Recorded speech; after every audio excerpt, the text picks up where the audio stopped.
In this video, I'm going to show you why investors need to see traction channels. You've heard many, many times that investors need to see traction, especially early stage. And the earlier you get traction, the better off you'll be in raising an early stage round. We're talking pre-seed or seed. Seed, you definitely have to have traction, but we also need to have a channel which is different from the traction itself. Not only am I going to explain to you why you need traction, but what a channel is and how to set that up. This is all part of my series using this tool that I've created called the Startup Early Stage Funding Canvas. And if you've been following along, you know that this is a standalone video. It will help you with traction channels, but it's also part of a series, and I'm going to link the playlist for the whole series by the end of this video, so stay till the end of the video. Let's talk about why investors need to see a channel. It's simply because of this. It's for scale. If you do not know how to scale your startup, you'll only go so far in terms of your first initial organic growth, let's say your founder-led sales, which are important to get that initial customer feedback and that initial traction. But investors are going to be calculating, if I pour gasoline on this fire, have you developed the channels? If I give you the money, have you developed the channels to scale your traction? And hyper growth is scale. That is so important in startup investing.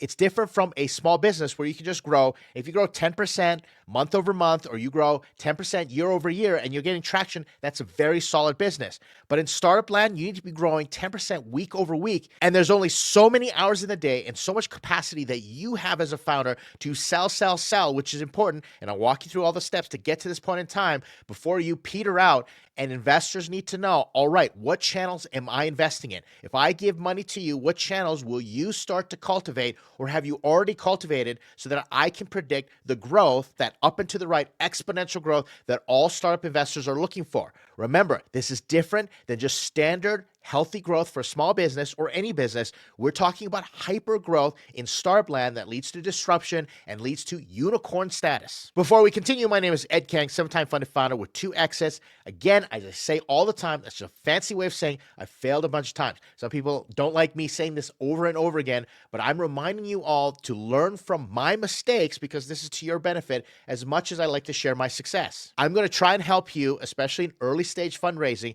If you're an early stage founder, avoid some of the catastrophic mistakes that I've made as I talk to founders, I read their stories, and so many times they say, I wish I would have spent more time developing a channel for traction after I got that initial positive feedback from my MVP, my product, and started getting those initial sales. The earlier you start thinking about traction channels, the better off you are going to be. I'm also the Chief Strategy Officer for Startups.com. If you're joining us from there, thank you so much for joining us. If not, go check out Startups.com.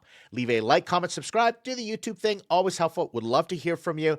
Let's jump into using this tool to help you with those traction channels. Now, taking a look at this startup early stage funding canvas, you are going to understand that you're targeting a certain type of investor. I'm going to overview right now. If you want to know the whole canvas and step by step up to this point in time, the other videos are here for you, but I'm going to do a quick overview for you.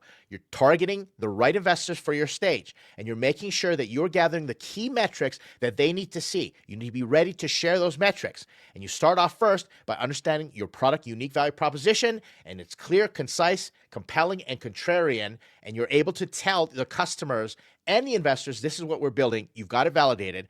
Next, you target your user ICP. There's a difference between the ideal ICP and the initial customer profile that you might want to look at, especially when you're looking at early adopters versus the early majority. There's this gap of innovation adoption. If you're doing something new, make sure you look at that video and set that up for yourself. Then you're going to get one user to fall in love with your product, and one is just a way of saying, hey, it's representative that if you can get one user to love your product, you can get 1 million users to love your product. Then you're going to get them to pay you at least $1. I don't care what it is, if it's a pre-order, pre-sale, if they're just serving you with some information and saying, hey, I'm willing to pay upfront for this, put me on the waiting list. Doesn't matter, get at least $1, or just sell your product. You can sell for $100, doesn't matter. The $1 is only figurative to represent the spirit and essence in which you're approaching this. After that, you're going to create one user channel. That's what I want you to do, one user channel, because you've already proven that a customer will love your product and you can get them to pay you $1. Now you just need that channel to bring in those other customers, customers 2, 3, 4, or 10, 20, 30, and then get them to continue to pay that money. And if you can develop the right channel, there's so many out there, then you are on your way to that hyper growth. And this is all part of understanding that there are different fits that this canvas is going to help you understand, decide. And these are all the fits that investor needs to see to eventually get to the point where you can say, am I a fit for you as the founder? Do you have founder investor fit? Let me give you the secret, the source where all this comes from. It comes from this book called Traction: How Any Startup Can Achieve Explosive Customer Growth. This is literally my Bible when it comes to traction, when it comes to understanding channels and trying to grow a startup and get to that hyper growth. Let me pause here and explain to you the reason I love this book, and you should go check it out. And basically, I religiously follow the book, every startup that I work with, and I have all my founders follow it as well. There's a difference between first principles thinking and anecdotal thinking. And this is what happens. All founders, when they say, I need traction for my startup, they immediately move into anecdotal thinking, which I completely understand. If you want to hear a really great explanation, go look up Elon Musk and how he teaches the difference between first principles and anecdotal thinking and how he applies that to product development and his startups. I like to apply first principles thinking to pretty much everything. And the anecdotal thinking is what is happening in your mind as far as a story. You have a story in your head. So if you're going out there and you're saying, I want traction or I want to get customers for my startup, there's a story in your head. You hear a story. This other startup used this tactic. Maybe they used Facebook ads, paid ads, and you go, I like that story. That story worked, so I'm going to go do that story. Or maybe you've got a story that you think comes from an assumption, and you say, I want to live that story. There's all different stories because we're narratively driven. We live in our language and we live in the stories in our heads. At any point in time, you can say the story in my head is, just as you're watching this video. When you're watching this video, you are running this video through a story in your head. Maybe it's previous stories of how you've enjoyed my past videos, or maybe you've had previous stories of working with advisors that I remind you of that you didn't like, and you say, oh, I don't like this, I'm gonna give it a thumbs down. That's all based on a story in your head. The problem is we can get stuck in our stories because we're limited by the scope of that story. So what first principles thinking does is it makes you step back from that story and say, all right, let me approach this like a scientist. I have nothing in my head. I'm literally thinking of nothing. I'm going to approach it like a scientist. What do I know? What can I learn? How can I experiment? And I'm going to ask, why do I believe the assumptions? Why do I have the certain hypotheses that I have up to this point in time? So you don't get trapped in your stories. That's where all the different cognitive biases come into your head and lock you down, and you can't see the forest through the trees. You're just stuck with the story looking at one tree, and you don't look at all the other possibilities. The issue with following stories when it comes to traction is that everybody else has that story. You go read in TechCrunch, or maybe you hear on a podcast something that's worked. They're sharing their story on that podcast, and you say, I want that story. But so does everybody else. They all want that story. Everybody who's heard that story immediately goes out and tries to do it. Let's go out and get on Discord. Let's get on TikTok and the different social media. You start seeing all those success stories and you adopt those stories. Rightfully so. I understand how it works. But you want to break out of there because those are what are called red oceans. A red ocean is an ocean. It's an area where you are bloody with competition. There's so much competition going around. There's blood in the water. It's competing for that real hyper-aggressive, that niche of that market, that sliver of the market that really has that power law going on that everybody's in. You want to avoid that because you want to move the power law, because if you can find a blue ocean, clear blue ocean that nobody is there, and you can figure out a channel, a new way of trying something, well, guess what? You are going to have a better chance of locking that channel down and getting that initial traction when your competition is looking. But eventually they're going to see that, and that's the reason you're going to eventually develop multiple channels. But if you can dominate that channel and you get first mover's advantage in that channel, or you're doing something contrarian or different than your competition is doing, guess what?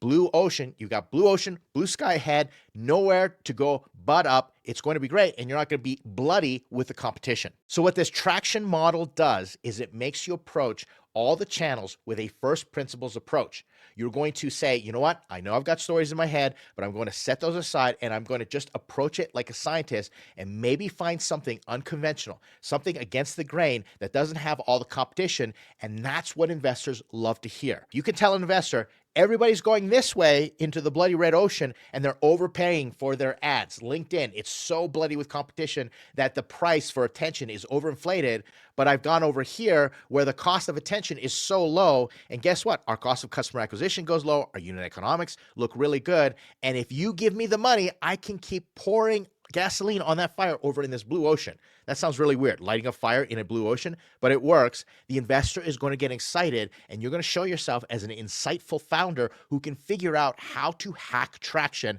and that's what this is all about. So let's take a look at your action plan. Remember, we are trying to just establish one channel, and here's how you do it. We're going to start off by showing you all the channels. Check out all the channels. There are 19 channels there. I'm not going to read them out because I'll put the list in the description of this video. You can just copy them yourself. But let me give you a little pro tip. I show all these channels, or I tell ChatGPT, hey, do you know the Traction channel model framework? All the channels in Traction. Here's information on my startup. Been working with you on my startup. You know what it's all about, my target market and my unique value proposition. Everything that you put in this canvas up to this point in time, I want you to tell me which channels that I should be using. But not only that, I want you to take a look at all the channels. And that's the first step. You list all the marketing channels. And then what you ask is you ask ChatGPT, or I do this myself, to brainstorm potential ideas for each channel. I build a custom GPT that produces 3 ideas per channel, even if I don't think I'm going to use it. Let's think about this for a second. You may not have a product that lends itself to offline events. You may be thinking to yourself, hey, I don't want to use offline events because there's so much work and I'd rather use digital channels. Well, guess what? So does everybody else want to use digital channels. What if you could use an offline event to create leads digitally and follow up with them? Because in that offline event, nobody's being marketed to. It's a fresh opportunity. Let me give you an example of how this works, specifically with offline events or offline types of marketing where it's not a red ocean. I had a founder working so hard. She worked overtime emailing and doing social media, inviting people to try her product. And we talked about this and we brainstormed all the different 19 channels. And you know what she ended up doing? She ended up standing on the corner of her campus handing out flyers. She did such an old school marketing event and she handed out flyers. And guess what? Nobody was being digitally marketed to. They weren't inundated with all this messaging. They looked at the flyer and say, wow, this kind of interrupted my behavior. I like this. She had a really nice little flyer poster.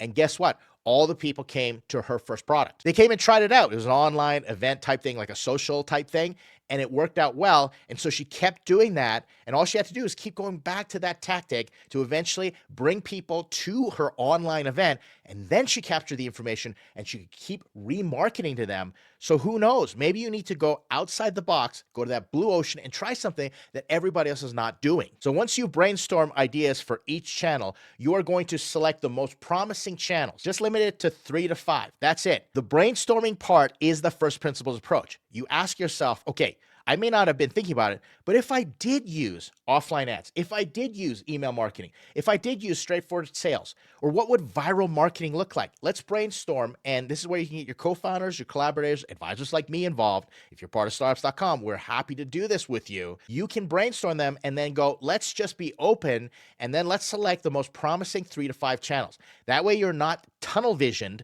you're not pigeonholing yourself and get this myopic view of one specific channel and then blow all your money on it. Then you're going to test those channels. You're going to run small, inexpensive tests to validate their effectiveness. I will literally run a small ad of $100. In fact, I was testing a few channels and my first ad was $55. Then I doubled down and now I think I've spent about $220 total. And I've gotten more traction testing 4 different ads than dumping $500 in one channel because I've been stuck on it in my head. Now remember, you're spreading this across all 3 to 5.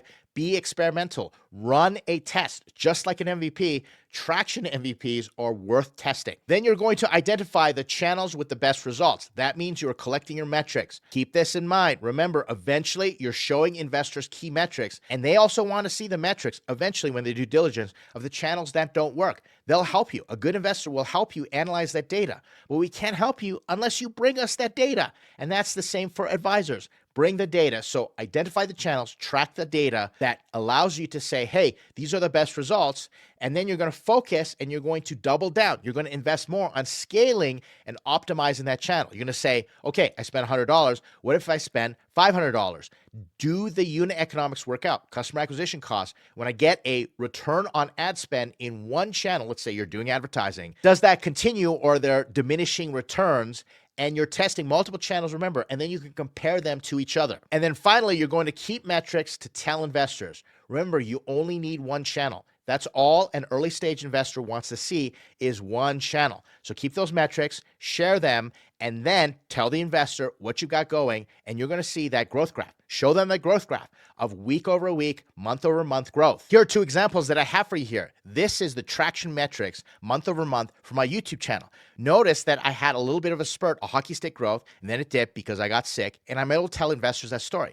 I'm literally showing investors this growth graph as I raise funds for my YouTube Angel Investment Fund, because I'm showing them that I have figured out YouTube as a channel, and the more I can make this go up and to the right, the more investors believe me. Here's another channel that I'm measuring that is not doing the same level as my YouTube channel, but I'm experimenting. This is one that I've actually paid for, and I'm going to show investors the same thing. Eventually, if this starts to spike and go up and to the right, I'm going to have a better story. That's the reason you want to keep track of those metrics. Remember, it's not enough just to have traction. I know we say this all the time, but you need to have a channel that can predictably and reliably give you the traction for that hyper growth that you are looking for. So continue to use this startup early stage funding canvas and work on those channels together. Watch these other videos that I'm going to put on the screen, and we are going to continue to help you raise that early stage funding using these tools and all the other stuff that I have on my YouTube channel. I hope this has been helpful. Let me know if you need help on this. And remember, if you're part of startups.com, everybody gets an opportunity to use my tools to create those traction channels for you. Let me know, and I'm happy to give you my tools, help you with the plan, and help you with your own startup. In the meantime, thanks for hanging out with me. I'll see you in the next video.